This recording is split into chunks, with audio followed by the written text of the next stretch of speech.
बिस्मिल्लाहिर्रहमानिर्रहीम अस्सलाम वालेकुम। Today our topic is DNA. अच्छा, प्रीवियस टॉपिक को थोड़ा-सा मैं रिवाइज़ करवाऊँगा। प्रीवियस टॉपिक में हमने पढ़ा था न्यूक्लिक एसिड के बारे में। न्यूक्लिक एसिड, अच्छा, हमने कहा था कि न्यूक्लिक एसिड किससे मिलकर बना होता है? न्यूक्लियोटाइड से मिलकर बना होता है, ठीक है? और मैंने वहाँ पर बताया था कि न्यूक्लियोटाइड कितनी चीज़ों से मिलकर बना होता है? 3 चीज़ों से। एक होती है उसमें शुगर, एक होती है नाइट्रोजनस बेस और तीसरा होता है फॉस्फेट ग्रुप। समझ आ गई? ये हमने प्रीवियस रीड किया था। अच्छा, याद रखें कि न्यूक्लिक एसिड की वो ये जो हमने पहले रीड किया, ये उसकी कंपोज़िशन थी। न्यूक्लिक एसिड की टाइप कितनी है? 2 टाइप्स हैं। एक है डीएनए और दूसरी है आरएनए। अच्छा, अगर न्यूक्लिक एसिड मिलकर बना है न्यूक्लियोटाइड से, तो इट्स मीन डीएनए भी किससे मिलकर बना होगा? न्यूक्लियोटाइड से मिलकर बना होगा। और आरएनए भी किससे मिलकर बना होगा? ये भी न्यूक्लियोटाइड से मिलकर बना होगा। तो डिफरेंस कहाँ पे आ रहा है? डिफरेंस आ रहा है इनकी शुगर के अंदर। कौन सी शुगर? शुगर तो दोनों में पेंटोज होती है। हाँ जी, वो तो हमें पता है पेंटोज शुगर होती है। लेकिन इसमें जो शुगर होती है वो होती है डीऑक्सीराइबोस, और इसके अंदर जो शुगर होती है वो कौन सी होती है? राइबोस शुगर होती है। और वो कौन सी फॉर्म में, मैंने प्रीवियस लेक्चर में बताया था कि कौन सी फॉर्म में प्रेजेंट होती है? फ्यूरानोस की फॉर्म में। फ्यूरानोस क्या होती है? रिंग शेप स्ट्रक्चर होती है जिसमें 4 कार्बन रिंग के अंदर होती है, 5 में ऑक्सीजन होती है और जो 5वां कार्बन है वो बाहर होता है। खैर, इसके बारे में हम पहले जनरल रिव्यू लेंगे, फिर उसके बारे में हम इसको रीड करेंगे। अच्छा, जितने भी लिविंग ऑर्गेनिज्म होते हैं सबके अंदर डीएनए प्रेजेंट होता है और ये हेरिडिटी मटेरियल होता है। अच्छा, इसको डिस्कवर किया गया था 1869 में। मेंडल्स के वर्क को उस वक्त तक 4 ईयर पास हो गए थे, ठीक है? तो after the 4 year of the Mendel work 1869 में इसको डिस्कवर किया था फ्रैंकलिन और वाटसन ने इसका मॉडल प्रेजेंट किया था 1960 में, ठीक है? तो ये जहाँ पर ये डिस्कवरी लिखी हुई है ना, ये वो वाली चीज़ लिखी हुई है। खैर, जो डीएनए है ना, ये जेनेटिक मटेरियल होता है और सेल के न्यूक्लियस के अंदर प्रेजेंट होता है, ठीक है? सेल ये है, सेल का न्यूक्लियस। न्यूक्लियस के अंदर क्रोमोसोम्स, ठीक है? उस क्रोमोसोम के अंदर स्ट्रैंड की फॉर्म में डीएनए प्रेजेंट होता है और डीएनए के हम सेगमेंट को हम क्या बोलते हैं? जीन्स बोलते हैं। अच्छा, अभी हमने कहा, क्या कहा था कि न्यूक्लिक एसिड की कितनी टाइप है? 2। कौन-कौन सी? DNA, RNA.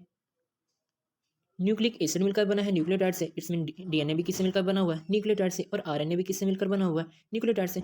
डीएनए के अंदर आपको पता नहीं, एक न्यूक्लियोटाइड से नहीं मिलकर होता, पॉली न्यूक्लियोटाइड से मिलकर बनता है। फिर भी कोई गैस तो होना चाहिए कि कितने न्यूक्लियोटाइड से मिलकर बना होता है।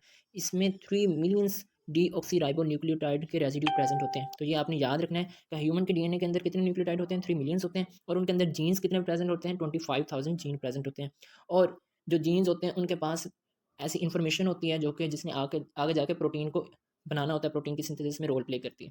नेक्स्ट स्लाइड में देखें, अब डीएनए के स्ट्रक्चर के बारे में बता रहा है। मैंने आपको पहले एक जनरल स्ट्रक्चर पढ़ाया है। एक न्यूक्लियोटाइड को अगर आप याद रख लेना, तो उसका पॉली न्यूक्लियोटाइड स्ट्रैंड आप बना सकते हैं। ये देखें, आपको पता है, सॉरी, ठीक है, ये शुगर होगी। अच्छा, इसके साथ यहाँ पर नाइट्रोजनस बेस होता था, यहाँ पर क्या होता था? Phosphate group. ये एक न्यूक्लियोटाइड है। अब इसके साथ दूसरा न्यूक्लियोटाइड अगर अटैच होना चाहता है, तो कार्बन नंबर 3 के OH के साथ यहाँ पर दूसरा जो शुगर है, यहाँ पर फॉस्फेट ग्रुप होगा। ये इनका होगा इंट्रैक्शन और फॉस्फोडाइस्टर बॉन्ड बनेगा। ये प्रीवियस लेक्चर में मैंने इसको रीड भी करवाया था। अच्छा, अब कितने न्यूक्लियोटाइड हो गए? 2। इस तरह 2 से 3, 3 से 4 और एक पॉली न्यूक्लियोटाइड स्ट्रैंड बन जाएगा। जो डीएनए है वो 2 पॉली न्यूक्लियोटाइड के स्ट्रैंड से मिलकर बना होता है। इसी वजह से हम इसे कहते हैं डबल स्ट्रैंडेड बोलते हैं। तो अब ये देखें, उसको मैंने सारा यहाँ पर विजुअलाइज़ करवाया। ये एक शुगर, ये दूसरी शुगर, ये तीसरी शुगर। इसके साथ देखें फॉस्फेट ग्रुप भी अटैच है। फॉस्फेट ग्रुप कहाँ किसके साथ है? यहाँ पर अगर आप विजुअलाइज़ करें तो कार्बन नंबर 3 के साथ जाके फॉस्फेट जो ग्रुप है वो आकर अटैच हो रहा है। कार्बन नंबर 3 के साथ जाके फॉस्फेट ग्रुप अटैच हो रहा है, ठीक है?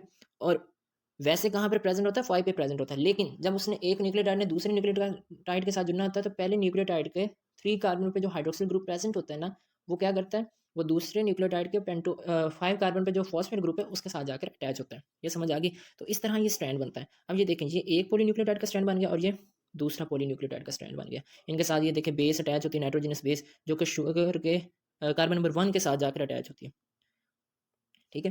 तो ये सारा का सारा स्ट्रक्चर था।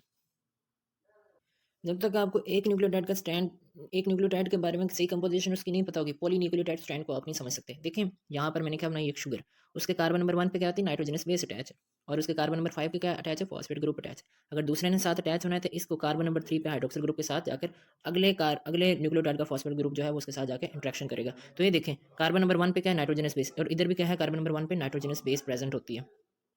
अब इस पॉलीन्यूक्लियोटाइड स्ट्रैंड को और इस पॉलीन्यूक्लियोटाइड स्ट्रैंड को आपस में कौन लिंक करवाता है? इनके नाइट्रोजनस बेस, ये जो यहाँ पर अटैच होते हैं, ठीक है? ये इनको साथ अटैच करवाते हैं। किस तरह अटैच करवाते हैं? इसमें हाइड्रोजन बॉन्डिंग भी इन्वॉल्व होती है और एक स्टीरिक इफेक्ट होता है, वो भी इसमें इन्वॉल्व होता है, ठीक है? तो हाइड्रोजन बॉन्डिंग के थ्रू और स्टीरिक इफेक्ट के थ्रू ये दोनों पॉलीन्यूक्लियोटाइड स्ट्रैंड आपस में एक दूसरे के साथ लिंक्ड होते हैं। नेक्स्ट स्लाइड में देखें, यहाँ पर वो बता रहा है कि फॉस्फेट ग्रुप कहाँ पर अटैच हो रहा है, तो उसकी सारी लिंकेज बता रहा है, वो मैंने आपको पहले एक्सप्लेन कर दी है। और ये याद रखना है कि ये स्ट्रैंड जो है ये एक दूसरे के एंटी पैरेलल होते हैं। एक अगर स्टैंड में नीचे आ रहा है OH, तो दूसरे स्टैंड के नीचे वाले ग्रुप एंड पे आएगा फॉस्फेट ग्रुप। ये याद रखना है। एक एंड पे क्या आ रहा है OH, तो दूसरे के एंड पे क्या आ रहा है फॉस्फेट ग्रुप। तो इस वजह से इसे 3 प्राइम से 5 प्राइम और इसे 5 प्राइम से 3 प्राइम हम शो करते हैं। तो ये एंटी पैरेलल स्ट्रैंड होते हैं और एक स्ट्रैंड पॉलीन्यूक्लियोटाइड होता है। दो पॉलीन्यूक्लियोटाइड स्ट्रैंड आपस में ज्वाइन और इन पॉलीन्यूक्लियोटाइड स्ट्रैंड को हाइड्रोजन बॉन्ड के जरिए क्या करवाया जाता है, लिंक करवाया जाता है। नेक्स्ट स्लाइड में हमने देख लिया। अब ये देखें वहाँ पर ये बॉन्डिंग शो कर रहा है कि किस तरह बेसिस जो है अपने साथ अटैच करेगी। गोवानिन साइटोसिन के साथ हमेशा ट्रिपल बॉन्ड बनाएगी और एडिनिन हमेशा कौन सा बॉन्ड बनाएगी, डबल बॉन्ड बनाएगी। इसको याद रखने का सिंपल ट्रिक ये है, ABC, कौन सी पोजीशन पर आ रहा है, 3 पोजीशन पे। तो GC में हमेशा कौन सा पेयर बनेगा, कौन सी बॉन्डिंग होगी, ट्रिपल बॉन्डिंग हाइड्रोजन की, और AT में कौन सी होगी, डबल बॉन्डिंग होगी। तो इसको आपने याद रखना। और ये स्ट्रैंड्स क्या होते हैं, एंटी पैरेलल होते हैं। ये सारी चीज़ें मैं इसलिए एक्सप्लेन कर रहा हूँ कि स्लाइड्स को हमने जस्ट रीड करना है, फिर वो इजीली सारी हो जाएंगे। नेक्स्ट में आप देखें क्या वो कहता है कि DNA का जो मॉलिक्यूल है इसमें एंटी अपोजिट डायरेक्शन में स्ट्रैंड्स होते हैं। ये these are joined by the bases. इनको ये दोनों स्ट्रैंड एक दूसरे के साथ जॉइन किस तरह होते हैं, बेसिस के थ्रू। कौन कौन सी बेसिस होती है, गोवानिन, एडिनिन, ठीक है, थाइमिन, साइटोसिन, इसके थ्रू अटैच होते हैं। ईच बेस जो है उसके स्पेसिफिक पार्टनर होता है। ए हमेशा T के साथ पेयरिंग करेगा और G किसके साथ हमेशा करेगा, C के साथ करेगा, ठीक है। और ये कंप्लीमेंट्री होती है, एक दूसरे के आइडेंटिकल नहीं होती और किस तरह जॉइंट होती है, हाइड्रोजन बॉन्ड के थ्रू। नेक्स्ट स्लाइड में वो बता रहे हैं। अच्छा इसमें समझे, वो कहता है कि DNA जो है ना वो हेलिकल शेप बनाता है। किस तरह हेलिकल शेप बनाएगा, ये देखें, ये एक हेलिकल, ये एक स्ट्रैंड और ये दूसरा स्ट्रैंड, ये एक हेलिकल शेप बन गई। अच्छा याद रखें यहाँ पर ना एक टर्न देखें, एक टर्न यहाँ से स्टार्ट होता है और यहाँ पर एंड होता है, ठीक है। वो कहता है एक टर्न से दूसरे टर्न तक जो फासला होता है ना, वो फासला होता है 33.4 नैनोमीटर, ठीक है। एक टर्न में कितना फासला हो गया, 3.4 नैनोमीटर। और 3.4 नैनोमीटर के अंदर कितने बेस पेयर आते हैं, टोटल 10 बेस पेयर आते हैं। समझ आई कि नहीं। देखें ये DNA का हेलिकल शेप, इस हेलिकल शेप में एक टर्न से दूसरे टर्न तक कितना डिस्टेंस होता है, 3.4 नैनोमीटर का, और उसमें टोटल कितने बेस पेयर आते हैं, 10 बेस पेयर आते हैं। समझ आ गई कि नहीं। अच्छा अब दो बेस पेयर के दरमियान कितना डिस्टेंस होगा, तो 3.4 को 10 पर सिंपल डिवाइड कर दें तो जवाब आपका आएगा 0.34 नैनोमीटर। तो दो बेस पेयर्स के दरमियान डिस्टेंस होता है 0.34 नैनोमीटर, और एक टर्न में टोटल कितने बेस पेयर्स होते हैं, 10, तो उसका डिस्टेंस कितना होता है, 3.4 नैनोमीटर। तो इसको आपने याद रखना है। एक और चीज़ जो इसमें वो बताता है वो ये है कि इसका डायामीटर कितना होता है। ये देखें, अगर ये हमारे पास है ना, ये इसका यहाँ पर जो डायामीटर है वो कहता है कि वो 2 नैनोमीटर होता है। समझ आ गई, या 20 एंगस्ट्रम, ये दोनों यूनिट्स हैं। अगर आप इसको साइंटिफिक नोटेशन फॉर्म में लिखेंगे तो दोनों इक्वल आते हैं। 2 नैनोमीटर इनका क्या होता है, डायमीटर होता है, और 20 एंगस्ट्रम इनका क्या होता है, या 20 एंगस्ट्रम भी इसको हम लिखते हैं या 2 नैनोमीटर भी लिखते हैं, तो दोनों किसको शो करते हैं, इसके डायमीटर को शो कर रहे होते हैं। अब इसको रीड करें, बिल्कुल सिंपल सी बात है उसने लिखी है कि DNA जो है मेड अप होता है हेलिकल चेन स्ट्रैंड से मिलकर होता है जिन्होंने कॉइल्ड किया होता है, और जिनका डायमीटर क्या होता है, 20 एंगस्ट्रम होता है। ये स्ट्रैंड एंटी पैरेलल ओरिएंटेशन में होते हैं, और इनके एक हेलिकल में एक टर्न में कितने, एक टर्न में कितना डिस्टेंस है, 3.4 एंगस्ट्रम का है। और एक टर्न में टोटल कितने बेस पेयर आते हैं, 10 बेस पेयर आते हैं। तो दो बेस पेयर के दरमियान कितना डिस्टेंस हुआ फिर, तो 3.4 को 10 पे डिवाइड कर दो तो आपका जवाब आएगा 34 एंगस्ट्रम या 0.34 नैनोमीटर आएगा। दोनों सेम है, जस्ट साइंटिफिक नोटेशन का डिफरेंस आता है। नेक्स्ट में बताता है, अगर आप 3D वे में देखें तो एक न्यूक्लियोटाइड का इस तरह लगेगा कि जिस तरह न्यूक्लियोटाइड के ऊपर न्यूक्लियोटाइड आ रहा है, यानी कि स्टैक बन रहे हैं। तो आपको पता है कि DNA जो है वो पॉलीन्यूक्लियोटाइड से मिलकर बनाता है। तो वो कहता है कि इस तरह महसूस होता है जिस तरह न्यूक्लियोटाइड एक दूसरे के ऊपर स्टैक बना रहे हैं और उनका एक पॉलीन्यूक्लियोटाइड का एक स्ट्रैंड बन रहा है, और उसमें एक न्यूक्लियोटाइड से दूसरे न्यूक्लियोटाइड यानी एक टर्न से दूसरी टर्न के दरमियान कितना डिस्टेंस होता है, 3.4 नैनोमीटर का होता है। और ये इसमें कौन सा बेस पेयरिंग जो होती है वो हमेशा कौन सी, वैसे वो उसमें मैंने आपको पहले बताया कि हाइड्रोजन बॉन्डिंग फैक्टर होता है और स्टीरिक हिंड्रेंस का वहाँ पर इफेक्ट होता है।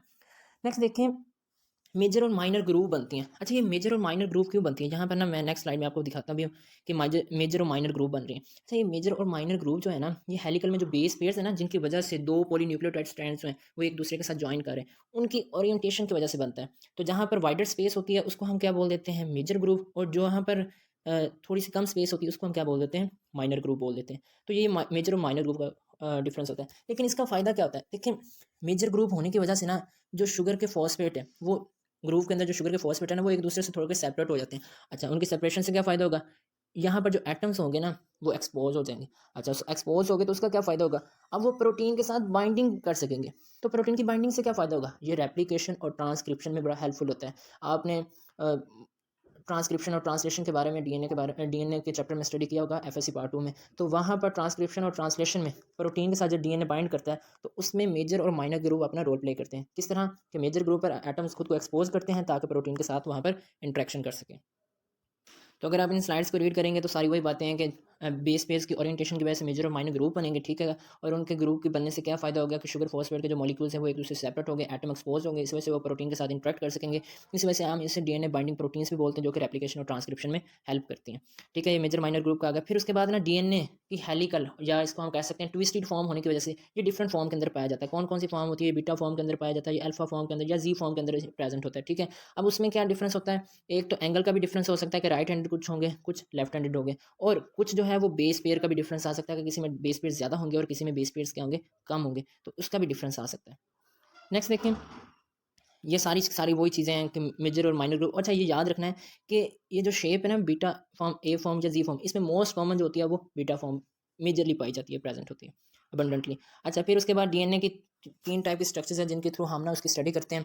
पहली है प्राइमरी स्ट्रक्चर, जो कि न्यूक्लियोटाइड के सीक्वेंस के बारे में हमें बताती है। जो सेकेंडरी स्ट्रक्चर है वो हेलिकल स्ट्रक्चर के बारे में बताती है। और जो टर्शियरी स्ट्रक्चर है वो डबल हेलिक्स जब हो जाता है और कंपैक्ट शेप डीएनए अडॉप्ट कर लेता है, तो उसके सीक्वेंस के बारे में हमें बताती है। तो ये सारा का सारा डीएनए के बारे में था, ठीक है। डीएनए याद रखना है कि पॉलीन्यूक्लियोटाइड स्ट्रैंड है। पॉलीन्यूक्लियोटाइड स्ट्रैंड किस तरह है, और उन दो डबल स्ट्रैंडेड होता है पॉलीन्यूक्लियोटाइड्स के, और उनको अटैच कौन करवा रहे होते हैं? बेस पेयर्स अटैच करवा रहे होते हैं, ठीक है। और उन बेस पेयर्स की अरेंजमेंट की वजह से, ओरिएंटेशन की वजह से मेजर और माइनर ग्रुप बनते हैं। और मेजर और माइनर ग्रुप का कहाँ पर रोल होता है? डीएनए की डीएनए जो है वो प्रोटीन के साथ इंटरेक्ट करता है और उसका रेप्लिकेशन और ट्रांसक्रिप्शन में रोल होता है। तो ये सारा का सारा लेक्चर था। अगर किसी पॉइंट की नहीं समझ आई